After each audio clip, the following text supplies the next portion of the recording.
Good morning. Yes, we were doing the qualitative and quantitative analysis. We had in the quantitative analysis we have completed the analysis of carbon, hydrogen and nitrogen which is present, that is percentage composition. The last part here will be the estimation of halogens, sulfur and phosphorus.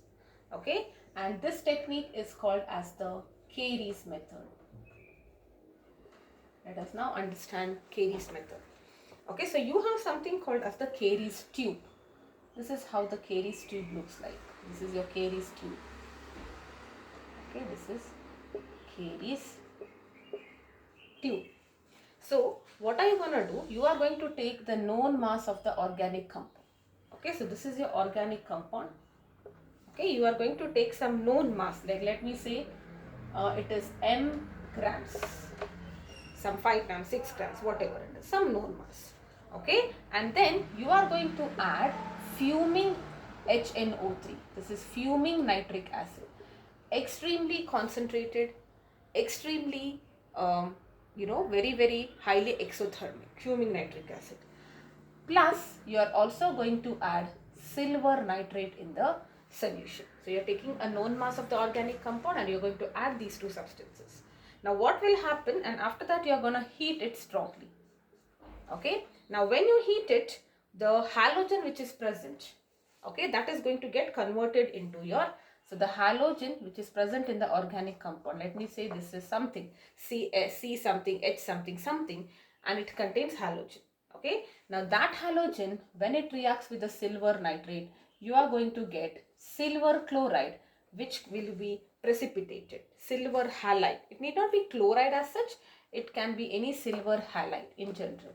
And silver halides can be precipitated. They have different colors. Silver chloride is white color precipitate.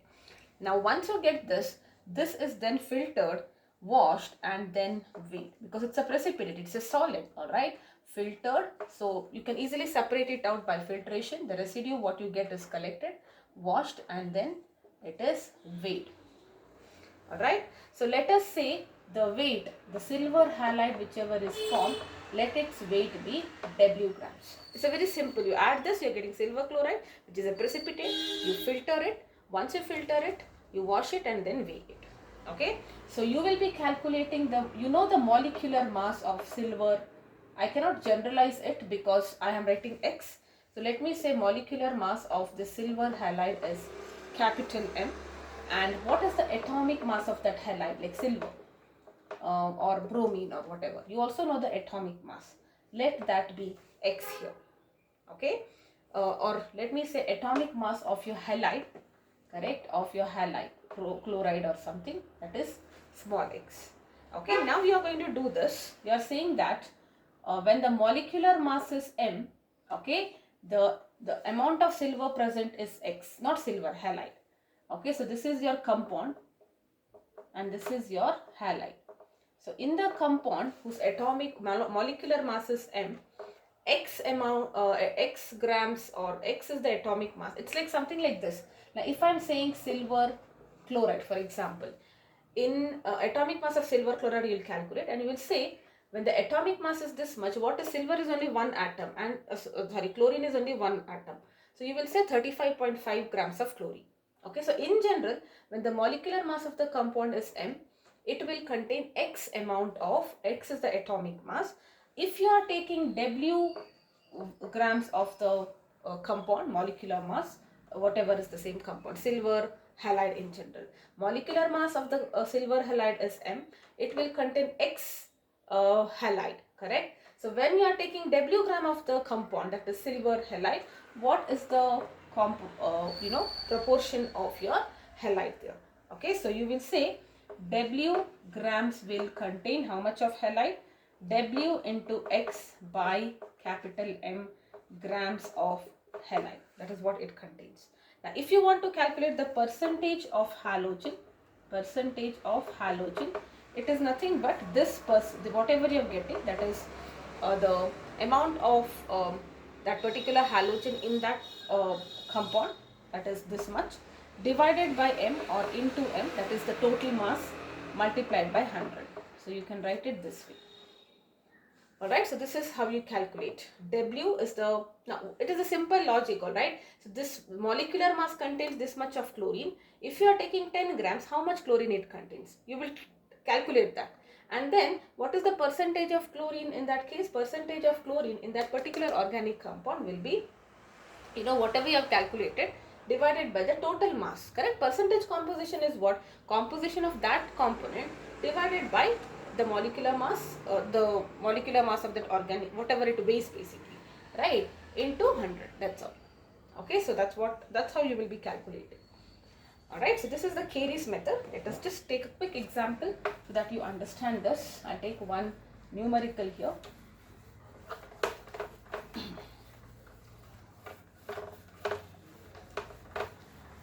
Because this is a general formula, so I thought we should take a numerical so that you understand. So they are saying in Carey's method, 0.1190 grams of an organic compound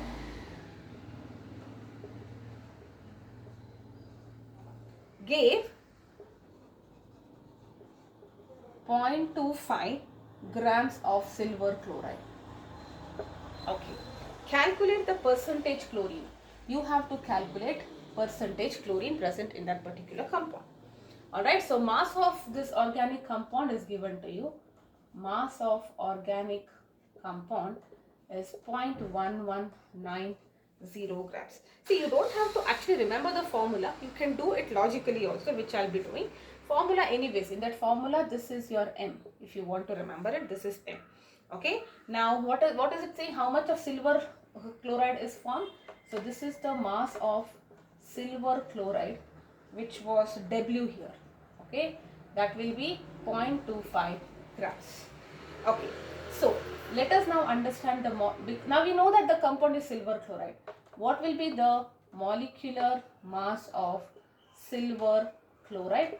It is silver, which is 108 plus 35.5 for chlorine, and the mass comes out to be 143.5. This is the molecular mass or molar mass if you are talking about 1 mole. Okay. Now, what it means is 143.5 grams of your silver chloride contains how much of chlorine? Chlorine is only one atom, so it contains 35.5 grams of chlorine. Okay, and how much did you take? 0.25 grams. So 0.25 grams of silver chloride will contain what amount of chlorine?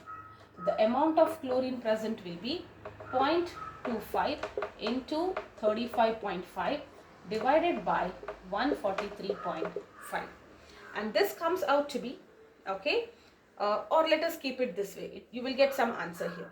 And now you want percentage chlorine, correct? Percentage chlorine is whatever is this answer, okay, I'm just going to write it as it is, divided by the total mass of the compound, which was that 0.10. So when you do division, when you reciprocate, it will be something like this, 0.1190, and then to express as a percent, it will be 100.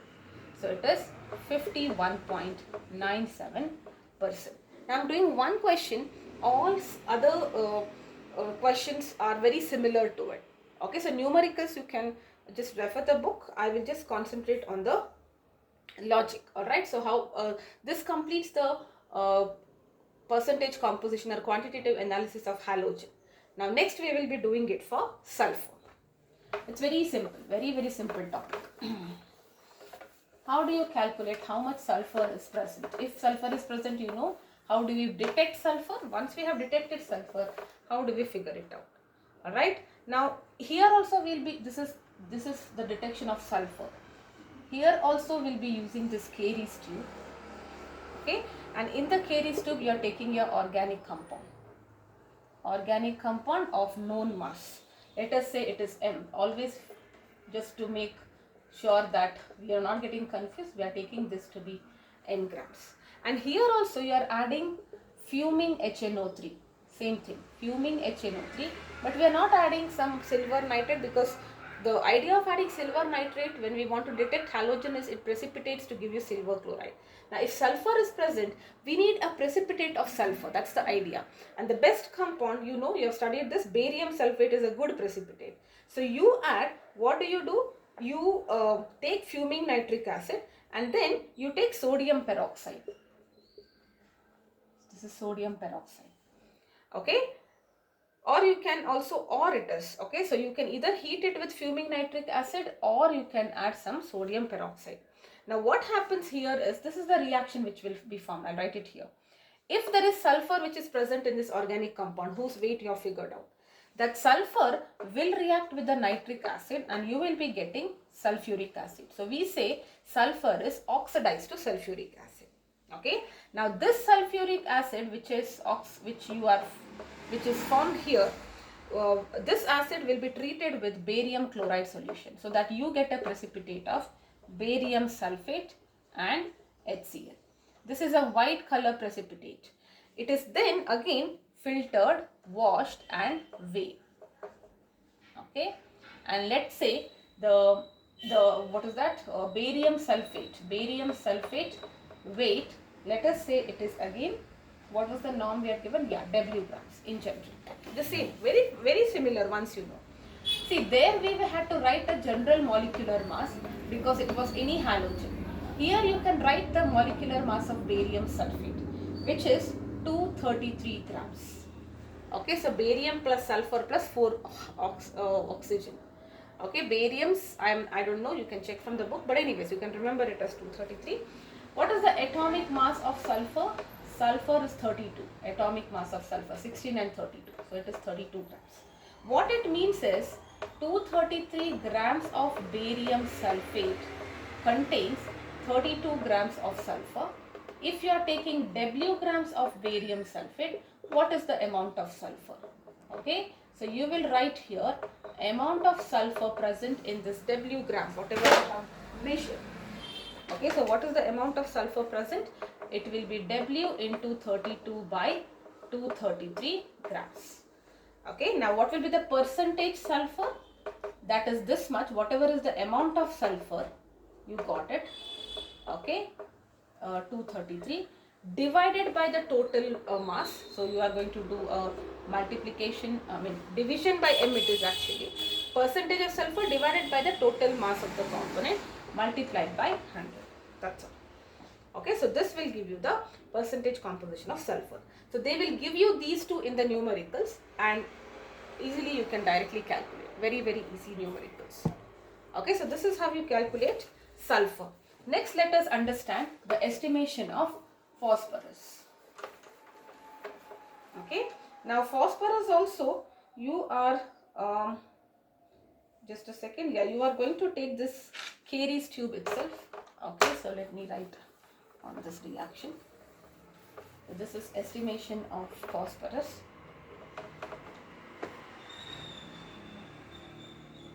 So you are going to take a known mass of organic compound which is weight.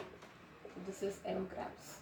And then you are adding fuming nitric acid to it. And when you add fuming nitric acid, so the phosphorus with fuming nitric acid will be converted into phosphoric acid. Okay, H3PO4. This is phosphoric acid. So there it is converted into sulfuric acid when there is sulfur. Here it is converted into phosphoric acid. Okay, now this phosphoric acid, you don't need the reaction here.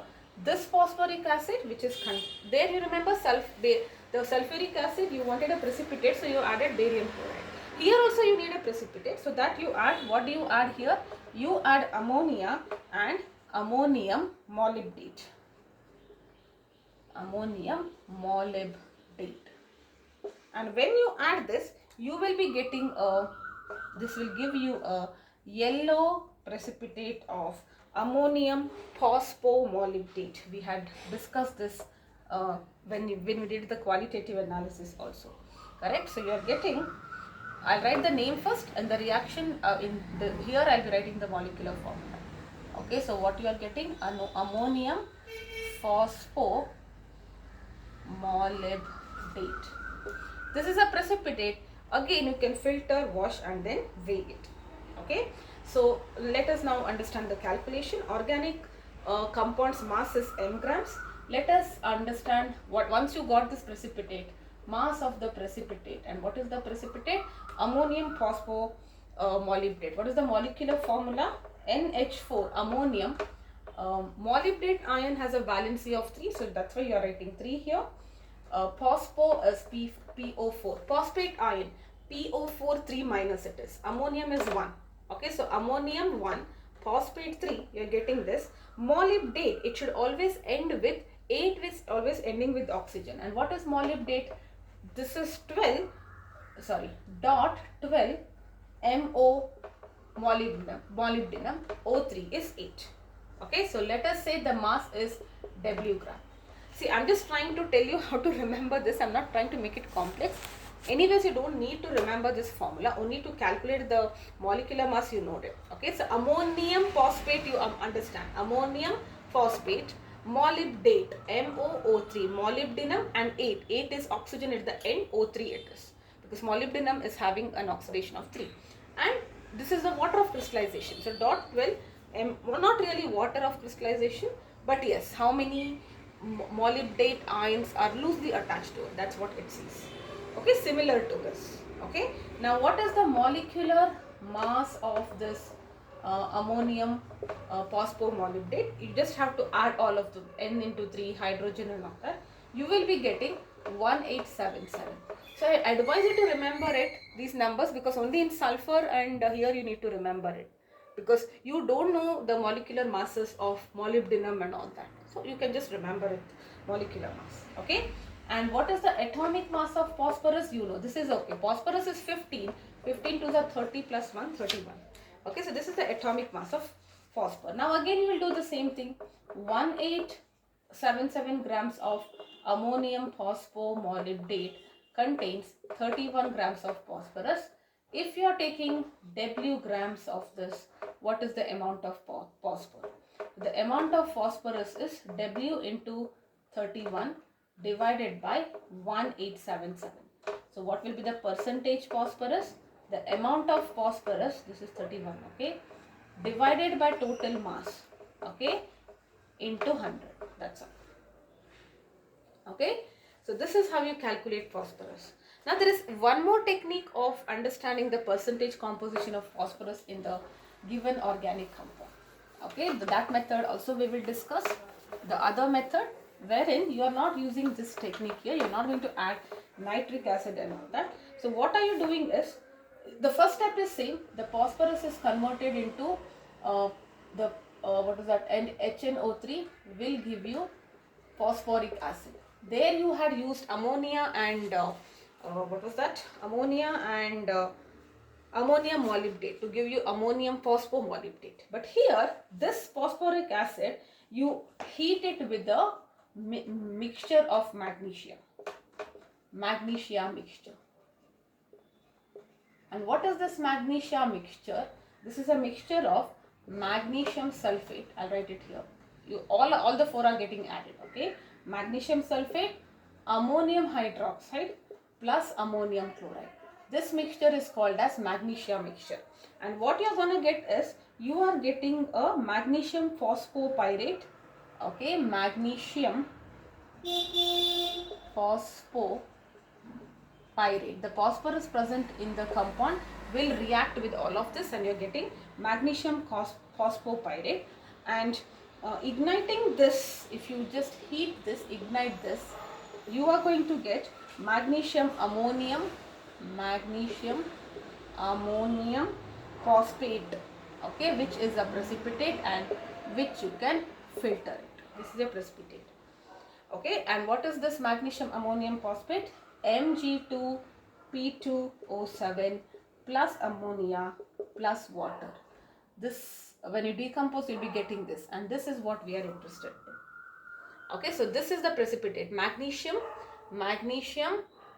ammonium phosphate, as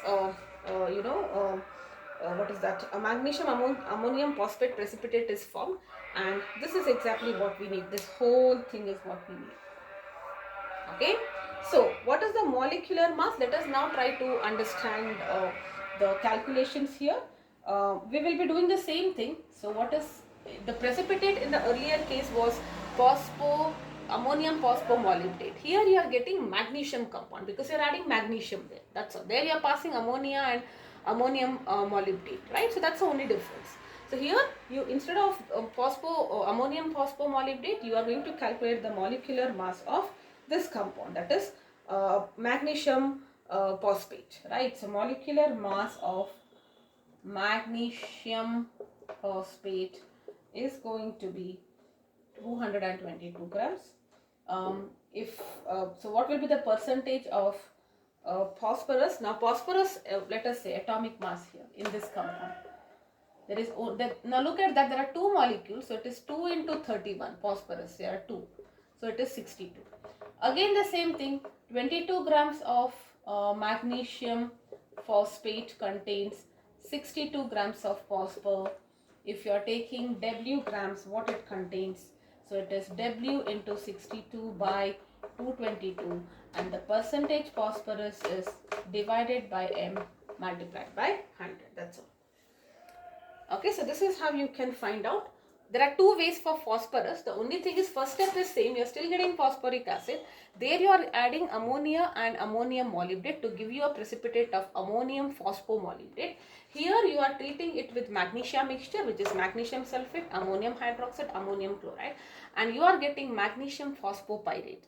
This is not a precipitate. You ignite it to get a precipitate of magnesium ammonium phosphate, and this you are going to measure it and you are going to calculate. The W here is the mass of this.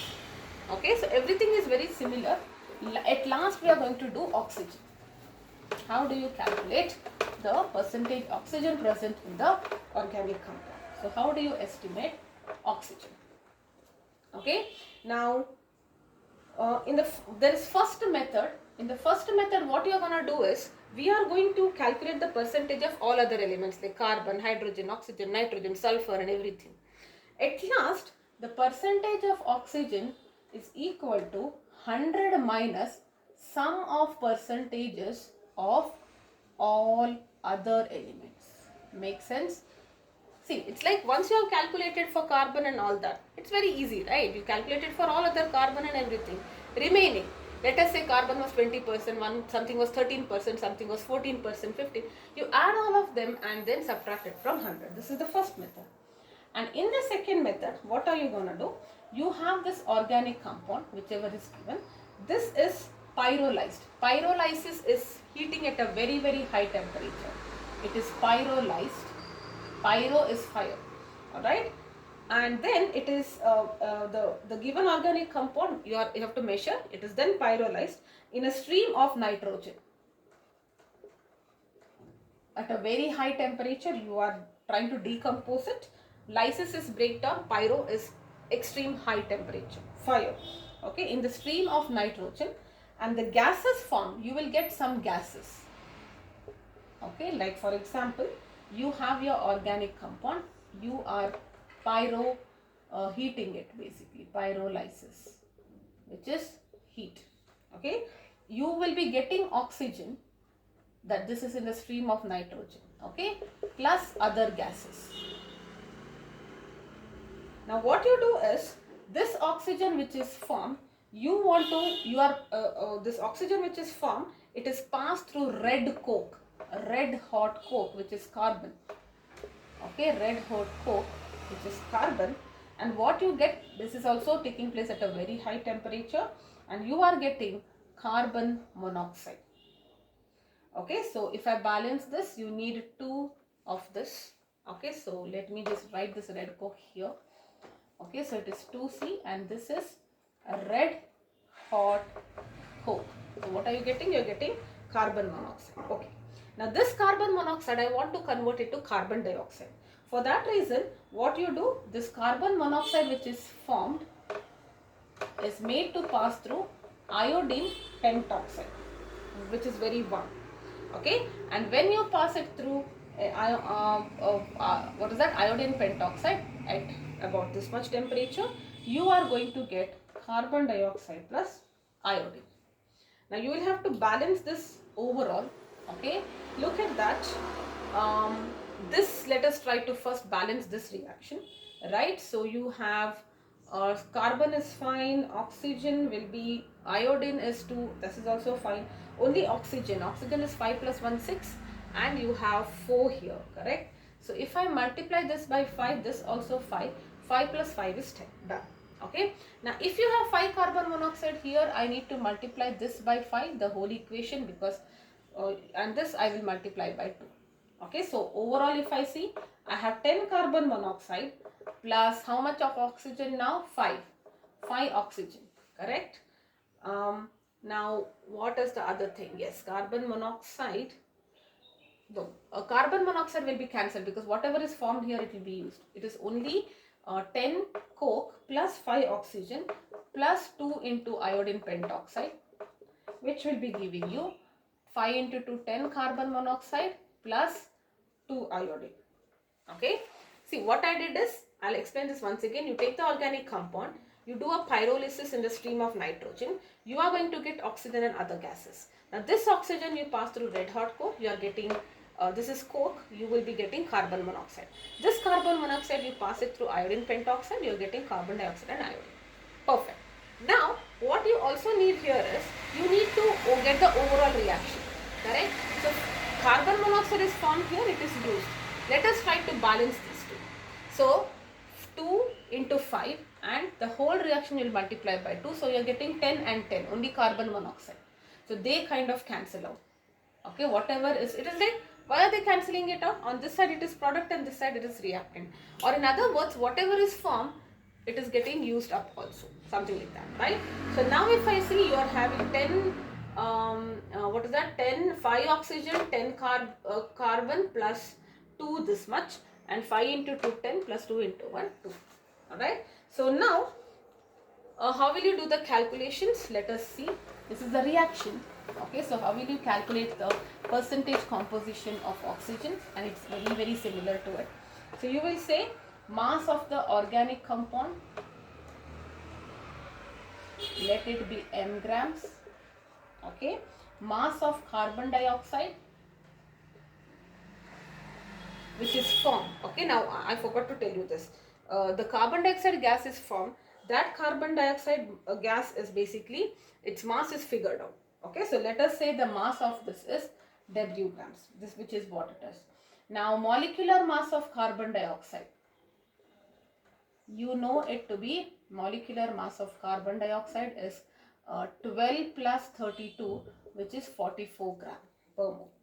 Okay, and in carbon dioxide you want oxygen, right? So atomic mass of oxygen in this case will be 2. So it is 2 into 16, which will be 32 grams. So now what will you say?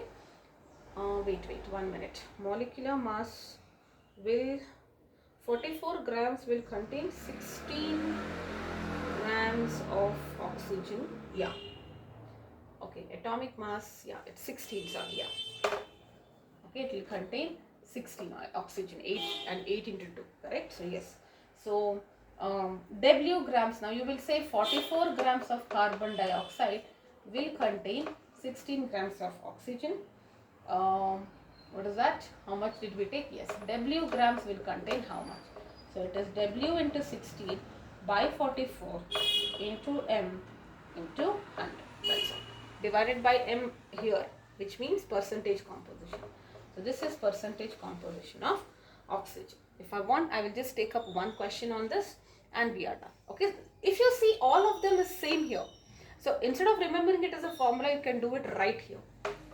Okay, so it's left to you for quality. The carbon and nitrogen maybe you can remember because we cannot derive it.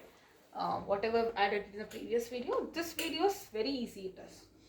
So you have to, we'll do one last question. Calculate the percentage of oxygen which is present, this is to be calculated, present in 8 grams of organic compound which gave 10.10 grams of carbon dioxide when 10.10 grams of carbon monoxide when the organic compound was heated with red coke and it is passed through iodine pentoxide. Basically the same technique. Okay, so what is the mass of organic compound? Mass of organic compound, which is your small m, is 8 grams.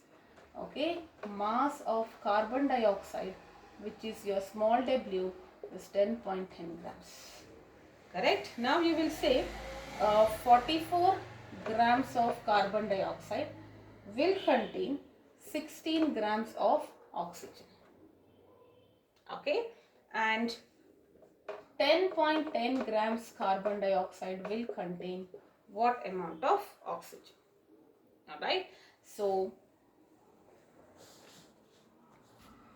yes, so this will contain how many grams? So what will be the mass of oxygen? Mass of oxygen will be 10.10 into 16 divided by 44 grams. So what will be the percentage oxygen? This number, okay, into the molecule mass of that organic compound into 100 to convert it into a percentage. So it is 45.9%. Alright, so this is how you calculate. So this part, if you remember the steps, of course most of them are similar, you just have to remember the formula and all that, but this is very simple. In each of them you have to understand what is the precipitate, what is the standard here, and then it is very easy. Correct? Like in this case it's carbon dioxide, there you have barium sulfate, in one case silver chloride, ammonium phosphomolybdate. All of that you need to remember, otherwise it is pretty simple. Alright, yes, so this completes the whole chapter. In case you have any queries, you can just let me know.